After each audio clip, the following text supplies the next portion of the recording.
A fellow drove out here 3 springs back with a truck bed full of bare root apple trees he had just paid good money for, proud as anything, ready to get them in the ground that same afternoon. He planted all 6 along his fence line, watered them in properly, and went to bed that night thinking he had started an orchard. By morning, 4 of those 6 trees had been chewed down to bare sticks. Every bud and every inch of tender bark within reach stripped clean off by deer that had wandered through sometime after dark. 2 full seasons of careful growth undone in a single night, and nothing left standing that would ever go on to bear an apple. He had not done anything at all wrong with the planting itself. Good hole, good water, good stock. What nobody at the nursery ever mentioned was that a newly planted fruit tree is, to a deer, about the easiest and most concentrated meal standing in that whole field.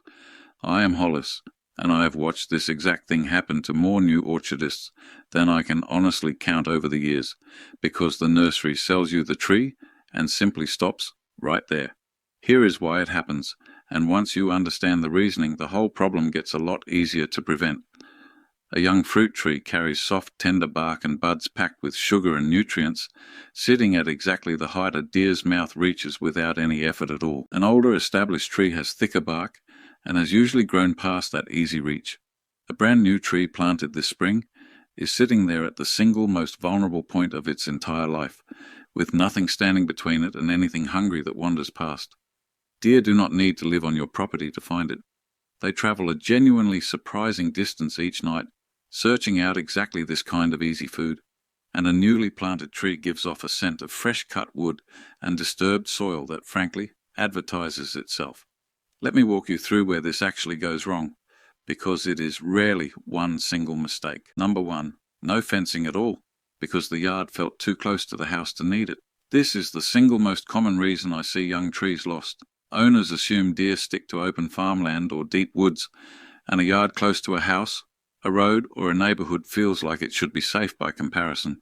Deer are far more comfortable moving through suburban and semi-rural yards after dark than most people realize, and a fresh planting close to the house is often no safer than one out in an open field. If you have deer anywhere in your wider area, plan protection for every newly planted tree from day one, regardless of how close it sits to the house. Number 2, a fence built at the wrong height entirely. A standard 4-foot garden fence, the kind sold cheaply at most hardware shops, will not stop a determined deer. They are strong, capable jumpers and will clear that height without much trouble at all when there is a genuine reward waiting on the other side. A fence needs to be at least 8 feet high to reliably keep deer out through a direct jump, which surprises most first-time planters when they hear the actual number. There is a cheaper alternative worth knowing about. A shorter fence set at an outward angle, sometimes called a 3-dimensional fence, confuses a deer's depth perception enough that they will not attempt the jump, even though the fence itself sits well under 8 feet. It works on the same principle as a wide ditch rather than a tall wall, and it costs meaningfully less in materials to build. I have used this angled style around several smaller plantings myself over the years. 2 parallel fence lines a few feet apart, rather than one tall barrier, and it holds up remarkably well for the materials involved. A deer will happily jump high. It is far more reluctant to jump both high and wide at the same time because it cannot judge where its landing spot will actually be, and that hesitation is usually enough to send it looking for an easier meal elsewhere. Number 3, no trunk guard, leaving bark exposed to 2 completely different threats. In autumn, male deer rub their antlers against young trunks to remove velvet and mark territory, and a smooth young trunk is an easy, satisfying target. That rubbing can strip bark clean around the whole circumference of a young trunk in a matter of minutes, and a tree stripped all the way around loses its ability to move water and nutrients up from the roots entirely. Separately, over winter, rabbits and voles gnaw at bark right down at ground level, often hidden under snow cover where nobody sees the damage happening until spring. A simple plastic or wire trunk guard, wrapped from ground level up to about 2 feet, stops both threats for the cost of a few dollars per tree, and it is one of the cheapest pieces of insurance available on the entire property. Number 4, guards installed once and then forgotten as the tree grows. A trunk guard that fit perfectly the day it went on can become a genuine problem 2 or 3 years later if nobody ever checks it again. A young tree trunk thickens every season, and a guard that was never loosened or removed can start to press into the bark, restricting growth in a slow, quiet way that looks nothing like the sudden damage deer cause, but does real harm all the same over time.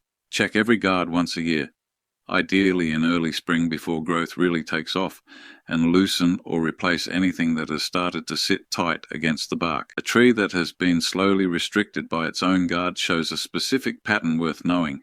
Growth above the guard often looks perfectly healthy, while the trunk right at the guard line looks noticeably narrower than the wood just above and below it, almost like a slight waist has formed in the trunk. That narrowing is the tree telling you the guard has become the problem it was originally meant to prevent, and it is worth catching well before it ever reaches that point. Number 5. Relying on repellent spray as the whole plan. Repellent sprays, the kind based on smell or taste deterrents, do have a real place, but they are a supplement to physical protection, never a replacement for it.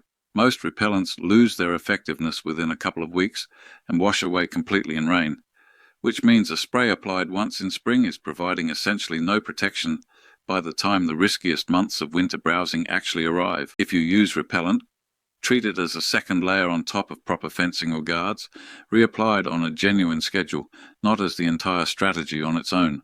Rotating between 2 or 3 different repellent products through a season also helps, since deer in an area under consistent pressure can grow accustomed to a single smell or taste over time and simply begin working around it. A repellent that worked perfectly well in October is not guaranteed to still be doing much of anything by February, especially once natural browse has grown scarce and hunger outweighs mild deterrence. Number 6.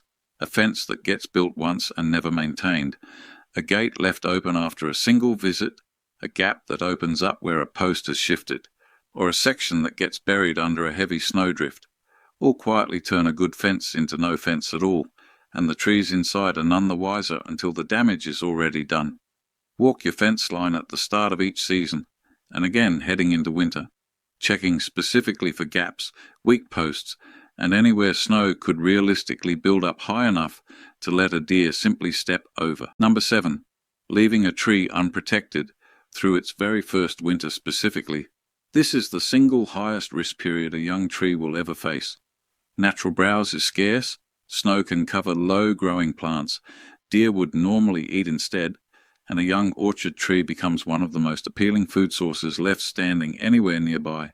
If you can only manage full protection for one season, make it the first winter without exception, because a tree that survives that stretch has usually built enough bark and height to face far less risk afterward. Pay particular attention to any stretch of unusually cold or snowy weather during that first winter, since pressure from browsing animals rises sharply exactly when natural food becomes hardest to find.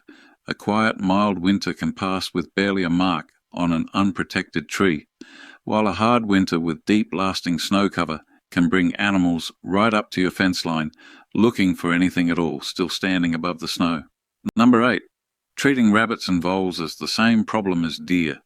These are genuinely different threats requiring different solutions, and a fence built to stop deer at 8 feet does nothing at all to stop a vole working at ground level under the snow. Voles and rabbits need a guard that extends below the soil surface by a couple of inches, since they will happily tunnel just beneath ground level to reach bark that looks otherwise protected from above. A trunk guard that only covers the visible portion of the trunk and stops right at soil level leaves this specific gap wide open, and it is one of the most common reasons a tree survives the deer, only to be lost to something far smaller a few months later.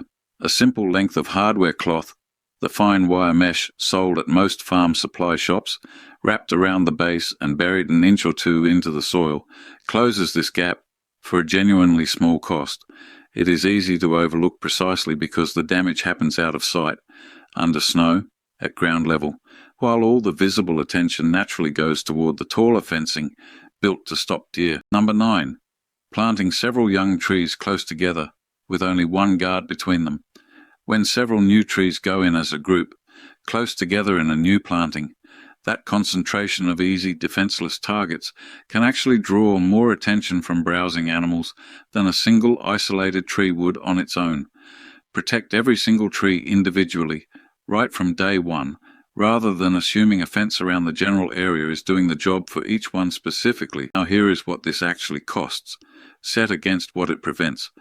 A proper trunk guard runs somewhere between $3 and $8 per tree, depending on material and size. A basic angled fence around a small planting of several trees, built from posts and mesh from an ordinary hardware shop, typically runs somewhere between $100 and $250 for a modest home planting, depending on how much ground you are enclosing. Compare that against the actual cost of a lost tree. A decent bare root fruit tree runs anywhere from $25 to $60, depending on variety and size at planting, and that number does not include the 2 to 4 years of growth it takes to reach the point of producing real fruit. Lose a tree in its first winter, and you are not just out the purchase price.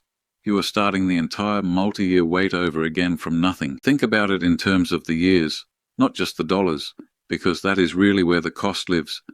A tree lost in year 1 and replanted the following spring means your orchard is now effectively a full year behind where it would otherwise be, and that delay repeats itself with every tree lost the same way. An orchard planted with proper protection from day 1 reaches its first real harvest as a group, together, rather than staggered by years of losses and replantings along the way. I have also seen owners spend considerably more replacing the same spot 2 or 3 times over several seasons than they would ever have spent on one proper fence built correctly from the very start.